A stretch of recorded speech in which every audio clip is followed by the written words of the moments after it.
अब इसके बाद वैभव ग्लोबल पे निगाह डालना चाहते हैं संजय जायसवाल। 500 रुपए के भाव पे खरीद रखा है, पूछ रहे हैं रखे रहें या बेच दें। जहाँ तक मुझे याद है इस पे पहले भी डिस्कशन हुआ है। आपने खरीदा है 500 पे वैभव ग्लोबल। ठीक है, तो आपने जब जो भी जहाँ पे भी खरीदा है 500 पे, ये कल का जो लो है आप उसको एक अच्छा स्टॉप लॉस लेवल कंसीडर कर सकते हैं व्हिच इज़ 425। ओके।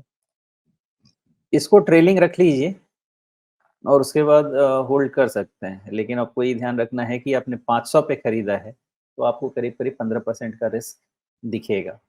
क्योंकि ऐसा है कि आज के हाई के ऊपर क्लोज़ मिला, तो चांसेस है कि ₹520 तक ये ऊपर आएगा। जी, और कल का लो 425 का, तो ये पिछले 2 दिनों में इसने बहुत बड़ी रेंज खींच ली है। मतलब मैनेज करना मुश्किल हो जाएगा रिस्क को। लेकिन पैरामीटर्स वहीं जाके बिठा दिए इसने कि आज के हाई के ऊपर क्लोज़ होगा तो 520 की तरफ तो बढ़ जाएगा। तो जल्दबाज़ी इनको करनी भी नहीं चाहिए क्योंकि 500 का जी, है तो ₹20 भी अगर मिल गया तो कहने के लिए 4% के आस-पास तो मिल जाएगा। जी। लेकिन इनके और पास टाइम रिस्क होराइज़न है, 1-2 साल लेकर के चल रहे हैं, तो अगर नहीं सॉरी, ये इन्होंने बताया नहीं है टाइम होराइज़न, कि इनको ट्रेड के हिसाब से लिया है या किस हिसाब से लिया है, तो हो सकता है ट्रेड ही हो शॉर्ट टर्म। तो वैसे में फिर रिस्क मैनेज करने के लिए 425, 500 का 425 बहुत ज़्यादा हो गया ना?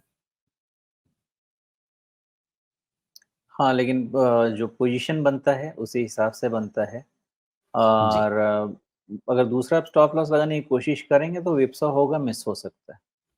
जी।